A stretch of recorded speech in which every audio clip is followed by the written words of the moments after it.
Guten Tag, mein friends, and welcome back to another video. Now, before I begin, I have a warning for you guys. If you don't sub in the next 5 seconds, World War III will begin. And you don't want to be the motherfucker who started that, so you better subscribe, little bitch. Nah, I'm just kidding. But yeah, let's get into the video, shall we?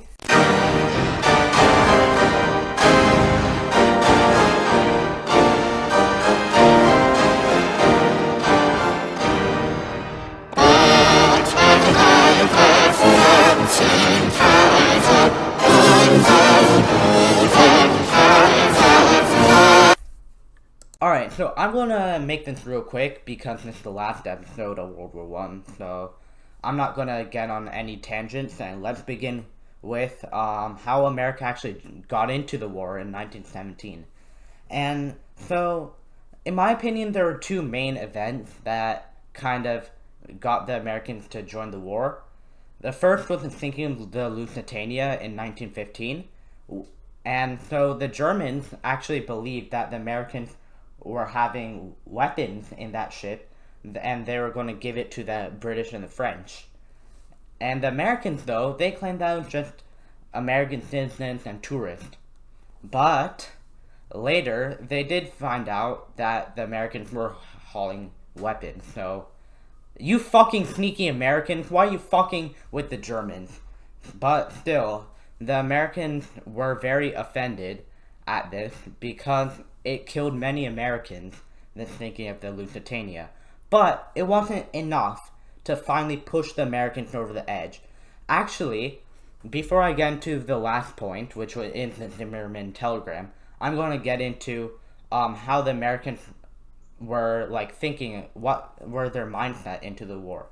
Now, at the time, America was an isolationist country, as you guys probably know, and so they didn't really want to get into the war or be involved. And so, but what happened was that the Americans, they had like not similar history, but like they had history with the British and French. French they were pretty close buddies with. I mean, the French helped them with the Revolutionary War. And the British and the Americans, I mean, they shared a border, Canada, which was for a long time a British colony, as you guys probably should know. And yeah, the British pretty much took fucking everything. Everything was a fucking British colony.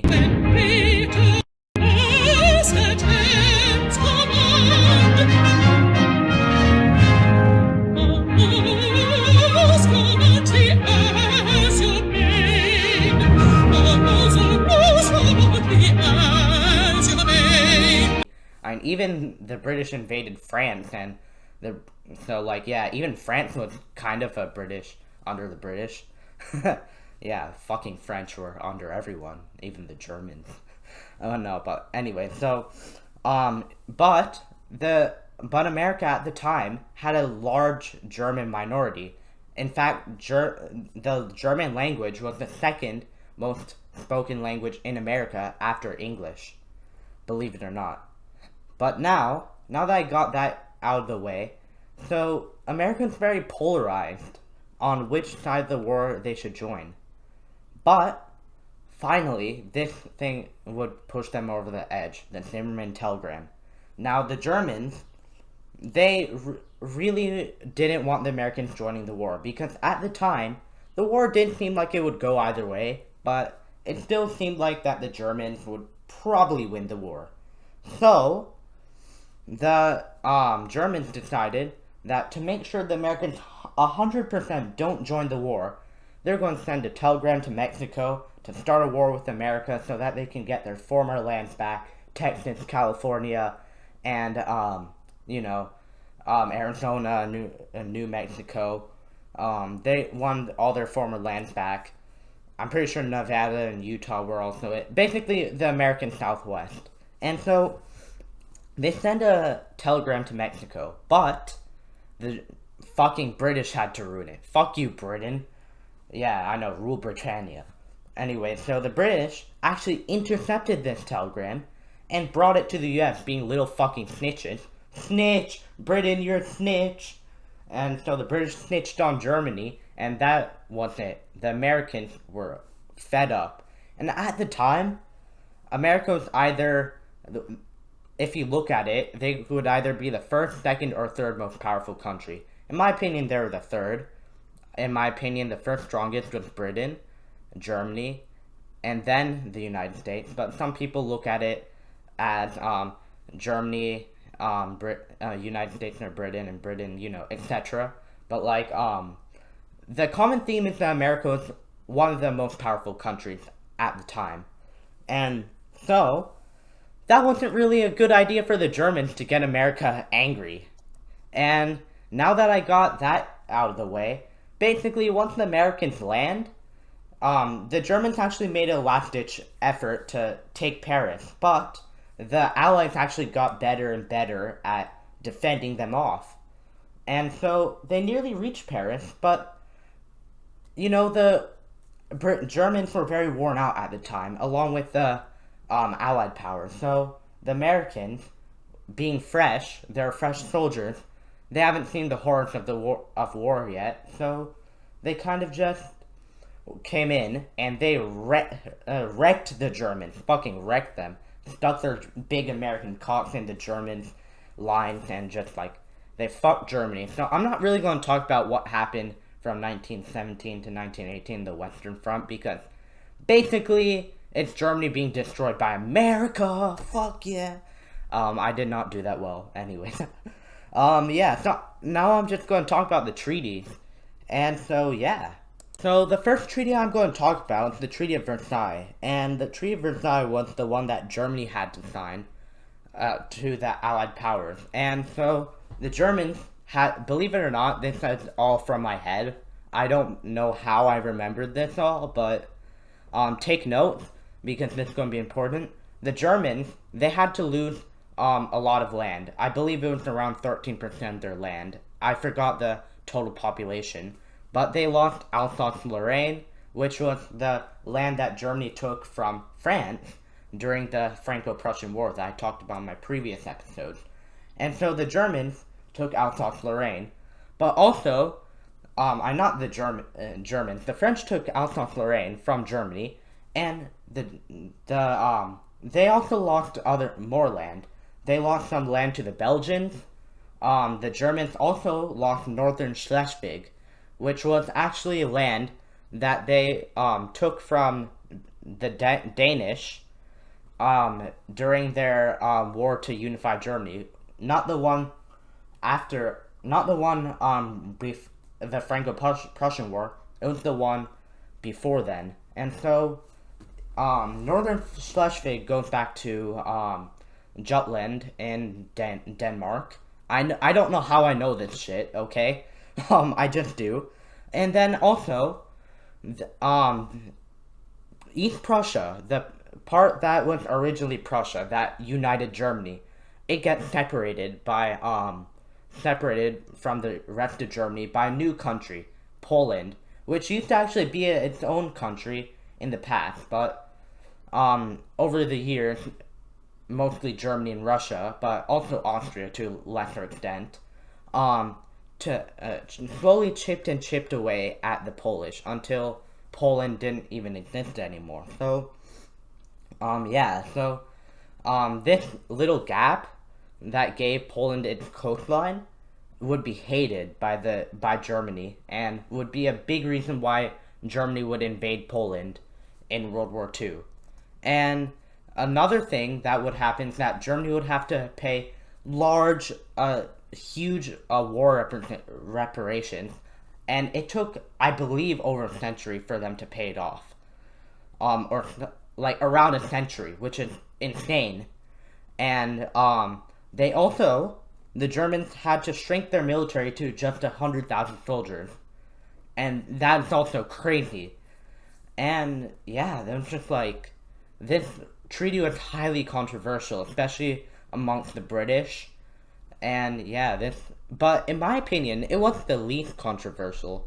In my opinion, I'll talk about it later in the video.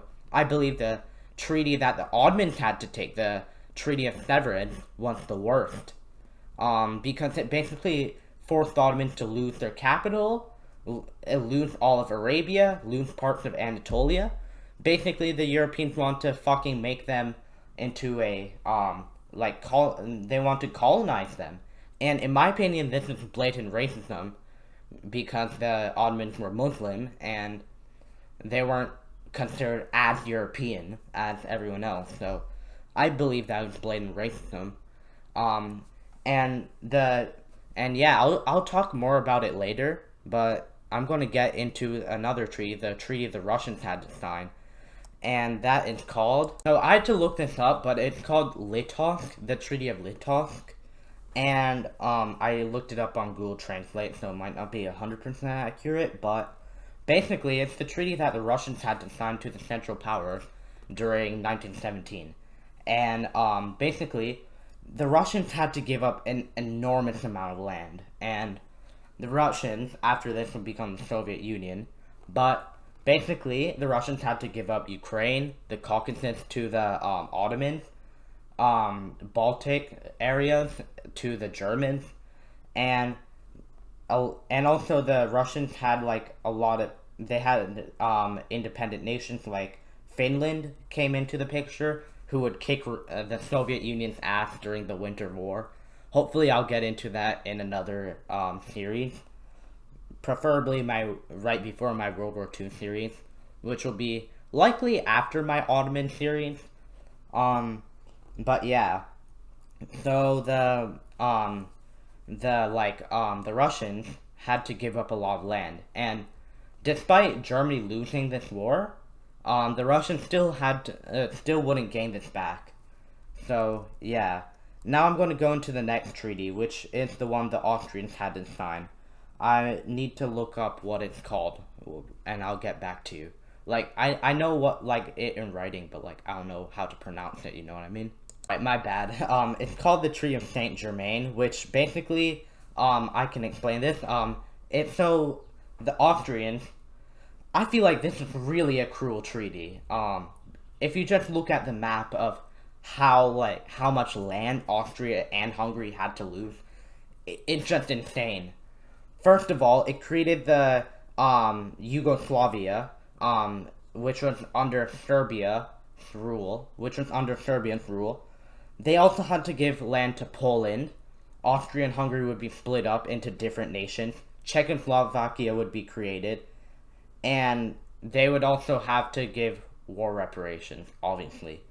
And yeah, it was really a cruel treaty.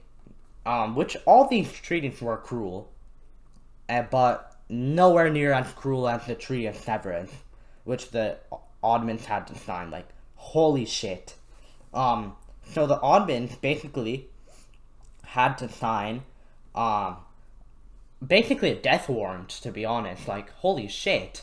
They lost Arabia from this treaty, they lost fucking Greece, they had to sign true treaties, but I'm just summing it up. And they lost their capital to Greece and basically a new Byzantium. Yeah, I know, you Byzantium geeks will be excited.